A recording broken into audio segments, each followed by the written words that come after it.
नमस्कार,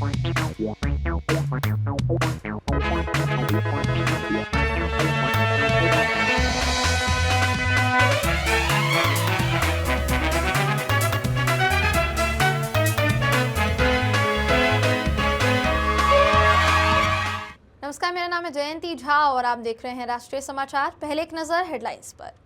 गिरिडीह में CM excellence school में सर जेसी बोस की प्रतिमा का अनावरण, मंत्री सुदिव्य सोनू ने किया सम्मान। कोडरमा में बाल विवाह मुक्त झारखंड अभियान के तहत जागरूकता रथ रवाना, छात्राओं ने निकाली रैली। रिम्स की जमीन पर बने अपार्टमेंट मामले में बाबूलाल मरांडी ने दोषी अधिकारियों पर की कार्यवाही की मांग।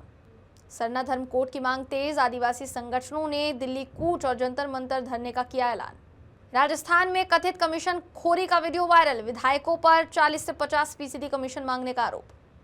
गिरिडीह जिला मुख्यालय स्थित सर जेसी बोस सीएम एक्सीलेंस स्कूल में अब झारखंड सरकार के नगर विकास और पर्यटन मंत्री सुदिव्य कुमार सोनू ने जेसी बोस की प्रतिमा का विधिवत अनावरण किया। इसके पूर्व मंत्री के स्कूल आगमन पश्चात स्कूली छात्राओं ने स्वागत गीत के माध्यम से मंत्री सुदिव्य कुमार सोनू का स्वागत किया। प्रतिमा के अनावरण करने के बाद मंत्री सुदिव्य कुमार सोनू ने कहा कि ये दिन हमारे लिए और पूरे गिरिडीह वासियों के लिए काफी गौरव का दिन है, क्योंकि महान वैज्ञानिक सर जेसी बोस का लगाव गिरिडीह से रहा है। सर जेसी बोस सीएम एक्सीलेंस स्कूल भी उनके धरोहर को आज भी संजोए रखने का काम करते हैं। उन्होंने कहा कि गिरिडीह में निर्माणाधीन एकमात्र यूनिवर्सिटी का भी नाम सर जेसी बोस के नाम पर ही रखा गया है। ये काफी गौरव की बात है। आगे वो ये भी कहते हुए नजर आए कि महान वैज्ञानिक सर जेसी बोस के धरोहर को संजोकर रखने का हम सबों का फर्ज है। मौके पर जिला शिक्षा पदाधिकारी वसीम अहमद, प्रिंसिपल मुन्ना प्रसाद कुशवाहा समेत कई लोग मौजूद थे।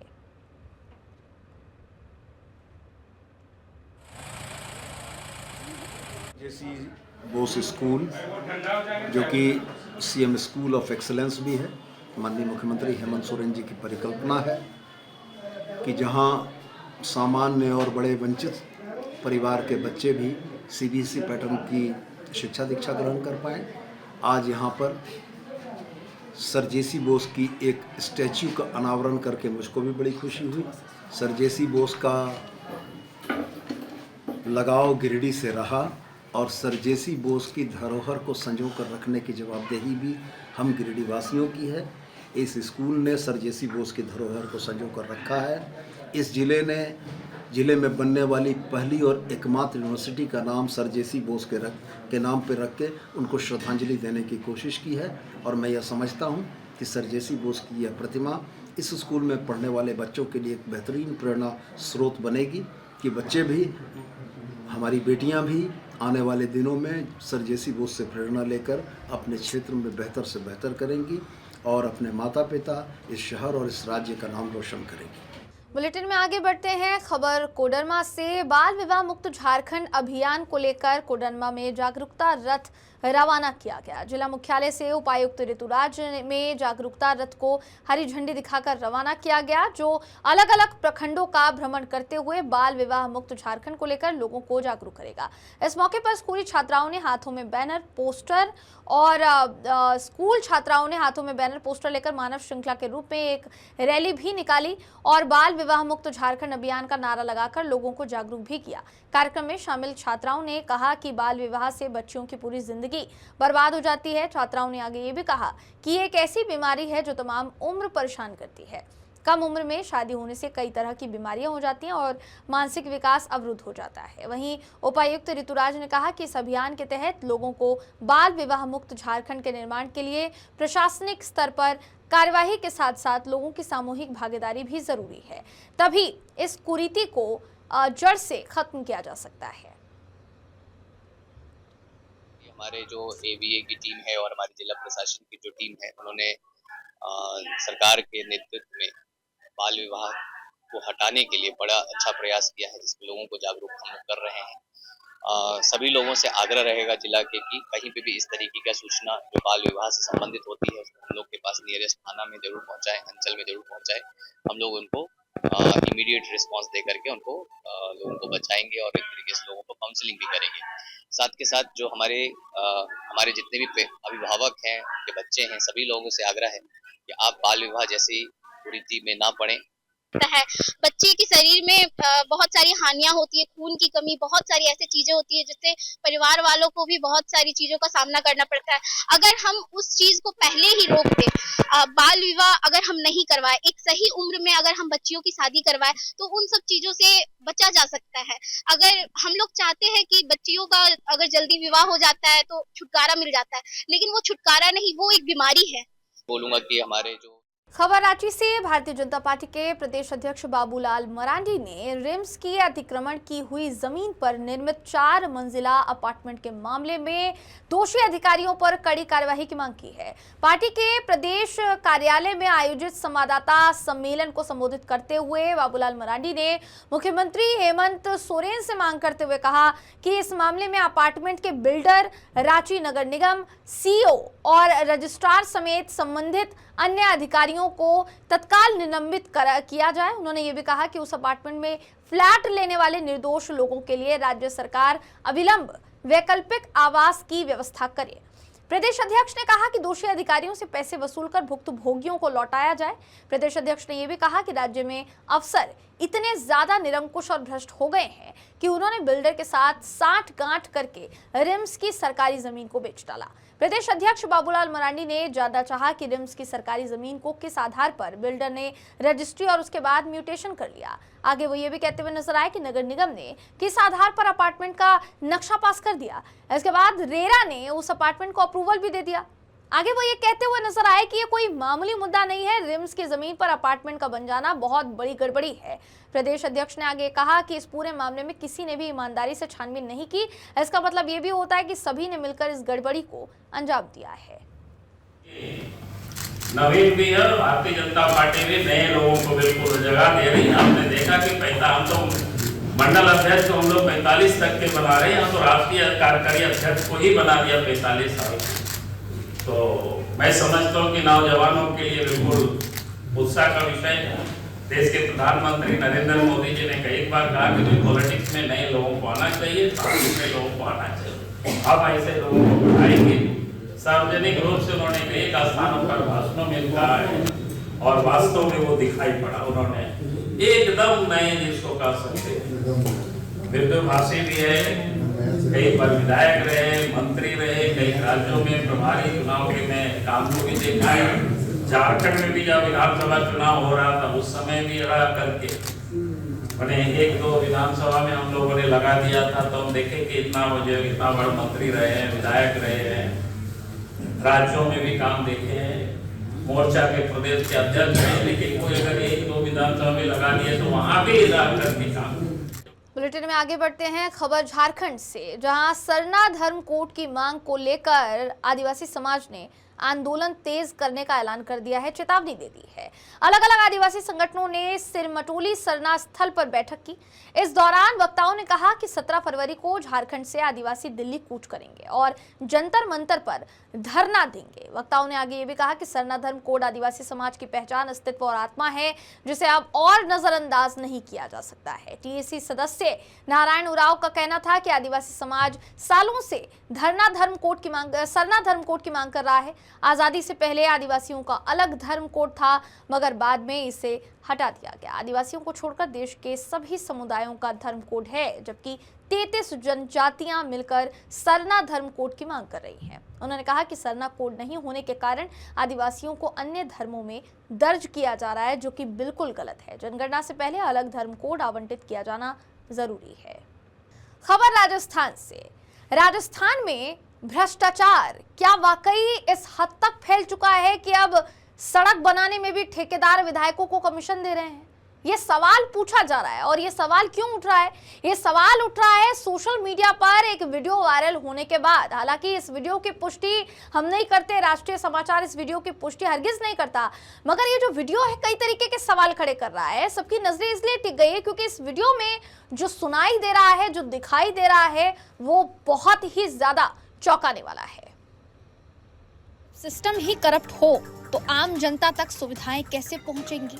मगर राजस्थान के मामले में सिर्फ सिस्टम को ही भ्रष्टाचारी बताना शायद थोड़ी नाइंसाफी होगी, क्योंकि सरकार में बैठे विधायक एक काम करवाने के लिए 40 से 50% की कमीशन खुलेआम मांग रहे हैं।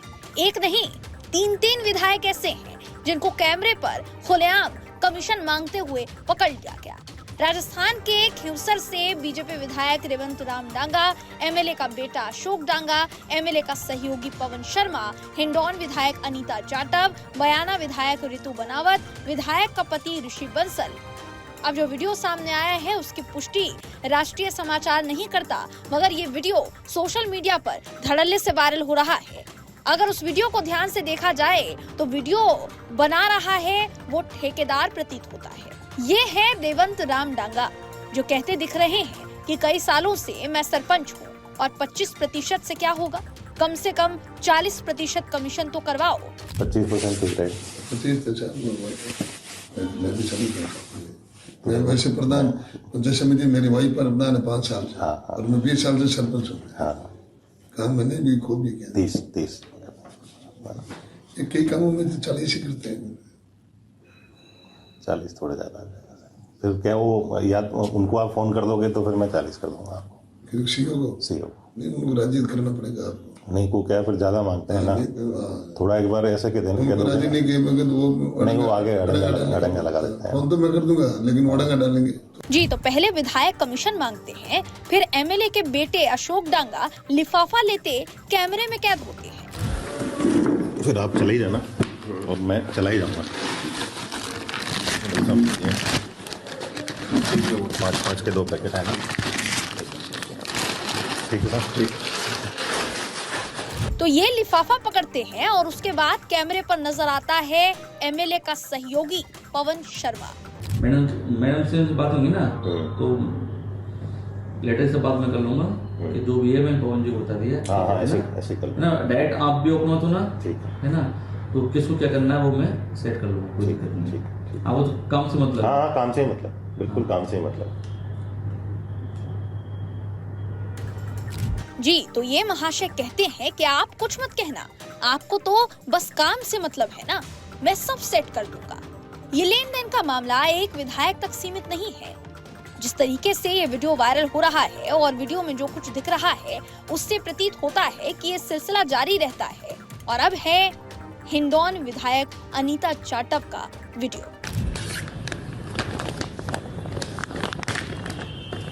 ये दे जाओ मैम, टोकन अमाउंट के ले लो, बाकी उस पर मैं दे दूंगा।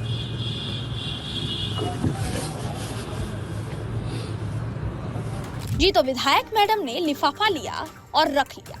अब ये है बयाना विधायक रितु बनावत। क्योंकि हमारे यहाँ तो आईएएस लगा रखा है सीएम साहब ने, वो आईएएस है तो वो तो बिल्कुल पिछली बार भी मैं बताया था ना, मेरे को मुश्किल से उसने उनका पेमेंट बहुत मुश्किल से किया। ये जी तो ये महाशय हैं विधायक के पति ऋषि बंसल, जो 40% कमीशन पर हामी भरते हुए दिखाई दे रहे हैं। तो देखो आप पहली बार जुड़ रहे हो इसलिए अलग अलग रहता है। देखो सबका जो लगातार देते हैं उनका 30 से 35 के बीच में रहता है। अब पहली बार आपको 40 हम कर देंगे, लेकिन वो पहली बार ही होगा ऐसे 40। ये तो आपके स्टाफ है ना? अब मतलब मैं आया पर ऐसा बात नहीं हो पाती ना। जयपुर बाजार पर बात है। मैं तो जयपुर ही मिलना था, मैं 2 दिन आया था लगातार। नाम नहीं होती, जयपुर फ्री रहते हैं, यहाँ पर भीड़ रहती है। एक बार मिल लूँगा मंडे को फोन करा के, वो तैयार होते हैं तो देख लेंगे, नहीं तो फिर अप्रैल में करते हैं। तो ये हो रहा है राजस्थान में, जहां सरकार और सिस्टम में भ्रष्टाचार किस हद तक पहुंच गया है ये साफ साफ देखा जा सकता है। हालांकि राष्ट्रीय समाचार इस वीडियो की पुष्टि नहीं करता। ये वीडियो सोशल मीडिया पर धड़ल्ले से वायरल हो रहा है, लेकिन अगर इस वीडियो को ध्यान से गौर से देखा जाए तो अगर यही भ्रष्टाचार जारी रहा फिर किस साफ सुथरे सिस्टम की दुहाई दी जा रही है। सवाल यहाँ इन विधायकों से है कि क्या ऐसे अगर एक सड़क बनाने के लिए इस हद तक कमीशन मांगी जा रही है तो कैसे उम्मीद जताई जाए कि सड़क से लेकर हर सुविधा भ्रष्टाचार मुक्त होगी। ब्यूरो रिपोर्ट, राष्ट्रीय समाचार। तो जैसा आपने देखा कि ये जो वीडियो है सोशल मीडिया पर धड़ाधड़ वायरल हो रहा है और कई तरीके की प्रतिक्रियाएं जो हैं इसको लेकर सामने आ रही है। बुलेटिन में आगे बढ़ते हैं। खबर पटना से। भाजपा के राष्ट्रीय कार्यकारी अध्यक्ष बनने के बाद बिहार सरकार में मंत्री नितिन नवीन ने पटना के प्रसिद्ध महावीर मंदिर में पूजा अर्चना की, जिसकी तस्वीरें जो है वो सामने आई। वहीं मंदिर के पुजारी द्वारा विधिवत पूजा अर्चना कराई गई। इस मौके पर यहाँ विजय सिन्हा जो है वो नजर आ रहे हैं। भगवान से उन्होंने आशीर्वाद जो है वो भी लिया। उप मुख्यमंत्री विजय सिन्हा, बिहार भाजपा प्रदेश अध्यक्ष डॉक्टर दिलीप जायसवाल, कुम्हरार विधायक संजय गुप्ता, विधायक संजीव चौरसिया और बड़ी संख्या में भाजपा के कार्यकर्ता जो हैं वो भी मौजूद रहे। भक्ति और मुक्ति तीनों प्रदान करती हैं। महाकाली, महालक्ष्मी, महासरस्वती का त्रिगुणी शक्तियों का ये सबसे बड़ा 51 शक्तिपीठ में बहुत ही प्रसिद्ध शक्तिपीठ है और इनके आशीर्वाद से हम बिहारी गौरवान्वित हुए हैं। बिहार से नकारात्मक ऊर्जा समाप्त हुआ, सकारात्मक ऊर्जा का संचार हुआ है और डबल इंजन की सरकार प्रधानमंत्री मुख्यमंत्री के नेतृत्व में सुशासन से समृद्धि की हुई बिहार कदम बढ़ाने के लिए बहुत तेजी से आगे बढ़ रहा है। बिहार के सहकारिता एवं वन साथी पर्यावरण मंत्री प्रमोद कुमार चंद्रवंशी जहानाबाद पहुंचे। मीडिया से बातचीत में उन्होंने नितिन नवीन को लेकर भाजपा का राष्ट्रीय कार्यकारिणी अध्यक्ष बनाए जाने पर उन्होंने खुशी जताई। मंत्री ने कहा कि ये भाजपा की कार्य संस्कृति का उदाहरण है, जहां एक सामान्य कार्यकर्ता भी शीर्ष पद तक पहुंच सकता है। उन्होंने इस फैसले को बिहार के लिए बड़ा तोहफा बताया। वहीं एसआईआर मुद्दे पर कांग्रेस को घेरते हुए मंत्री ने कहा कि उनके पास कोई ठोस मुद्दा नहीं है। राहुल गांधी पर हमला बोलते हुए वो कहते हुए नजर आए कि राजनीतिक व्यक्ति वो है नहीं और कांग्रेस के अंतिम शासक वो साबित होंगे। महिला रोजगार योजना पर मंत्री ने कहा कि एक खाते में गड़बड़ी को बड़ी लापरवाही नहीं कहा जा सकता। बुलेटिन में आगे बढ़ते हैं। खबर पटना से। भारतीय जनता पार्टी अपने फैसलों से हमेशा चौंकाने वाला काम करती है और इस बार भी बंगाल विधानसभा चुनाव से पहले राष्ट्रीय नेतृत्व में बड़ा फेरबदल किया गया है। बिहार सरकार के मंत्री और विद्यार्थी परिषद से अपने करियर की शुरुआत करने वाले नितिन नवीन को बीजेपी के राष्ट्रीय कार्यकारी अध्यक्ष की जिम्मेदारी दी गई है। सवाल ये उठ रहा है कि क्या नितिन नवीन के सहारे बीजेपी बंगाल में अपना परचम लहरा पाएगी? देखिए रिपोर्ट। उनके जो सोच थी, उनके जो विचार थे, पार्टी को हमेशा आगे माँ के समान समझना, देश को हमेशा ऊंचाइयों पर रखना और खुद को हमेशा उसके पीछे रखकर काम करना। मेरा मानना है कि पार्टी के उस ध्येय को, पिताजी के उस सोच को हम लोगों ने प्रयास किया कि उस ध्येय से काम करे और पार्टी ने उसी का आशीर्वाद दिया है। और मैं तो यही कहूँगा कि आज के दिन अपने पिता को नमन करता हूँ और उनका आशीर्वाद जो मिला है उसके को और उनका जो सम्मान रहा है उसको और बढ़ाने का प्रयास करूँगा। पार्टी को राष्ट्रीय स्तर पे आगे ले जाने के लिए कुछ आपने रणनीति तैयार की? बड़ी जिम्मेदारी अभी देखिए, अभी तो कई चीज़ें हैं, मैं तो सब के विषय पे बताऊँगा, लेकिन ये स्पष्ट है कि नरेंद्र मोदी के नेतृत्व में देश में आज एक एक गाँव में, एक एक कस्बे में विकास भी पहुंचा, भाजपा का भी विस्तार हुआ और आम जनमानस जिस पर पार्टी को लोग कहते थे कि इसकी पार्टी है, आज गरीबों की पार्टी बनकर भाजपा खड़ी हुई। दरअसल आपको बता दें कि 2026 के अप्रैल या मई माह में बंगाल में विधानसभा का चुनाव है, जहां पर अभी तृणमूल कांग्रेस की सरकार पिछले कई सालों से है, लेकिन जातीय समीकरण को साधने के लिए बीजेपी ने नितिन नवीन को राष्ट्रीय कार्यकारी अध्यक्ष बनाया है। आपको बताते चले कि जिस कास्ट से बिहार में बोले तो लाला जाति से नितिन नवीन आते हैं, उस जाति की संख्या बंगाल में 13% के लगभग है। अब ऐसे में राष्ट्रीय जनता दल जहां बधाई भी दे रही है, तो नितिन नवीन के बहाने बीजेपी को सवालों में भी घेर रही है। राष्ट्रीय जनता दल के मुख्य प्रवक्ता शक्ति सिंह यादव ने कहा कि नितिन नवीन हमारे छोटे भाई हैं, उनको बधाई देते हैं, लेकिन बीजेपी उनको कार्यकारी राष्ट्रीय अध्यक्ष बनाकर उन नेताओं को मैसेज दे रही है जो नेता बीजेपी में टॉप लीडर पर चल रहे थे। आगे उन्होंने कहा कि बंगाल में बीजेपी का कोई फैक्टर काम नहीं आएगा। छोटे भाई हैं, मैं उनको शुभकामना देता हूं कि बिहार में जो जरूरत है, बिहार पिछड़ेपन का शिकार है, शिक्षा में, स्वास्थ्य में, पर कैपिटा इनकम में, प्रति व्यक्ति निवेश में, हम सबसे खराब हालत में हैं। तो अभी ज़रूरत है, खजाना की हालत ठीक नहीं है, तो अभी तो प्रधानमंत्री जी के सामने वो बैठेंगे, 5-7 लाख करोड़ अनुदान दिला देंगे बिहार को, तो बिहार आगे बढ़ेगा, आगे बढ़ावे बिहार को।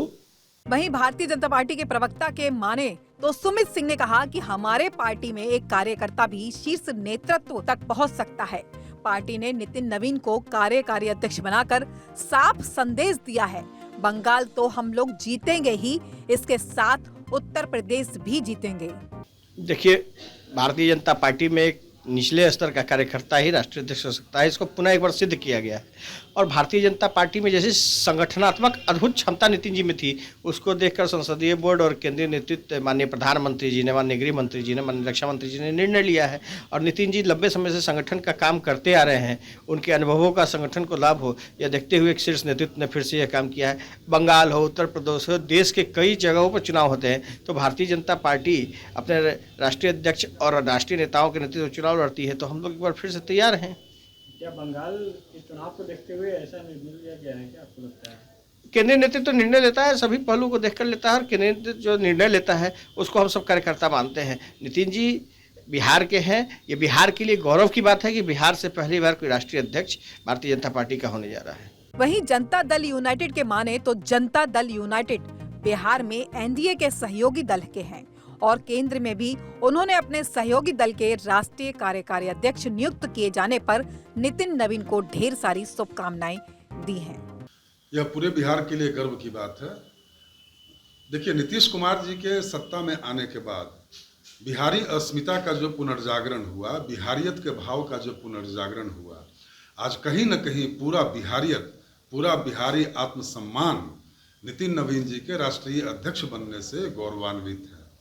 नितिन नवीन जी भारतीय जनता पार्टी के जमीनी कार्यकर्ता हैं और युवा मोर्चा से लेकर छत्तीसगढ़ के प्रभारी के रूप में उन्होंने अपनी प्रशासकीय क्षमता का जो प्रदर्शन किया, राज्य सरकार के मंत्री के रूप में उन्होंने जो प्रशासकीय दक्षता दिखाई, तो उसके आधार पर नितिन नवीन जी को पार्टी ने इतने शीर्ष पद पर सेवा के लिए चुना है। और मेरी ओर से और पार्टी की ओर से नितिन नवीन जी को नए पद और नए दायित्व के लिए हार्दिक बधाई। उनके इस पदोन्नयन से पूरा बिहार गौरवान्वित महसूस कर रहा है। कुल मिलाकर नेताओं का अगर बयान देखा जाए तो जहां भारतीय जनता पार्टी आगामी चुनाव को जीतेंगे ही, लेकिन नितिन नवीन के नेतृत्व में पार्टी को और मजबूत करेंगे। वहीं राष्ट्रीय जनता दल लगातार सवाल उठा रही है। अब सवाल यह भी उठता है कि क्या नितिन नवीन बीजेपी के लिए बंगाल में विजय का संकल्प बनेंगे? पटना से विवेक रंजन की रिपोर्ट। बुलेटिन में आगे बढ़ते हैं। खबर अयोध्या से। राम मंदिर आंदोलन के प्रमुख सूत्रधार और अयोध्या से पूर्व सांसद डॉक्टर रामविलास दास वेदांती का निधन हो गया है। उन्होंने मध्य प्रदेश के रीवा में इलाज के दौरान अंतिम सांस ली। उनके निधन की खबर मिलते ही अयोध्या समेत पूरे संत समाज और राजनीतिक जगत में शोक की लहर दौड़ पड़ी है। जानकारी की माने तो डॉक्टर रामविलास दास वेदांती मध्य प्रदेश के रीवा जनपद में प्रवास पर थे। इसी दौरान बुधवार को अचानक उनकी तबीयत बिगड़ गई, जिसके बाद उन्हें तत्काल अस्पताल में भर्ती कराया गया। चिकित्सकों द्वारा लगातार उपचार के प्रयास किए गए, मगर इलाज के दौरान उनका निधन हो गया। डॉक्टर वेदांती राम जन्मभूमि आंदोलन के अग्रणी चेहरों में से गिने जाते थे और उन्होंने इस आंदोलन को जन जन तक पहुंचाने में अहम भूमिका निभाई थी। अयोध्या से सांसद रहते हुए उन्होंने संसद से लेकर सड़कों तक राम मंदिर निर्माण की आवाज़ को मजबूती से उठाया। उनके निधन को संत समाज और राम भक्तों के लिए अपूरणीय क्षति माना जा रहा है। देश के प्रतिष्ठित टाटा समूह के नमो कैंसर फाउंडेशन की ओर से अयोध्या में एक आधुनिक कैंसर चिकित्सालय हब स्थापित करने की तैयारी की जा रही है। इसी क्रम में टाटा समूह के 6 सदस्यीय प्रतिनिधिमंडल ने अयोध्या पहुंचकर अलग अलग स्थलों का निरीक्षण किया और संभावनाओं की तलाश की। इस परियोजना के लिए अयोध्या के राज परिवार के सदस्य और प्रख्यात संगीत अध्येता यतीन्द्र मिश्र ने बड़ा प्रस्ताव दिया है। उन्होंने कहा कि अगर कैंसर हब उनके स्वर्गीय पिता विमलेंद्र मोहन प्रताप मिश्र की स्मृति में बनाया जाता है तो वो इसके लिए 6 से 8 एकड़ भूमि निःशुल्क उपलब्ध कराएंगे। इस प्रस्ताव को राम मंदिर ट्रस्ट का भी सहयोग मिलने की बात कही गई है।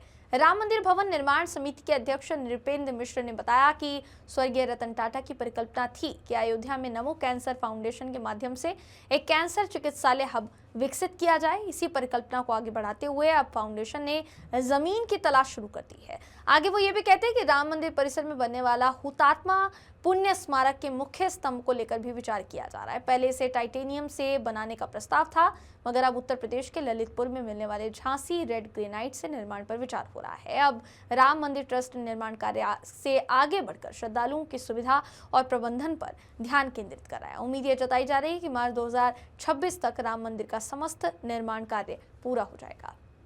वक्त है एक छोटे से ब्रेक का। देश और दुनिया की तमाम खबरों के लिए देखते रहिए राष्ट्रीय समाचार।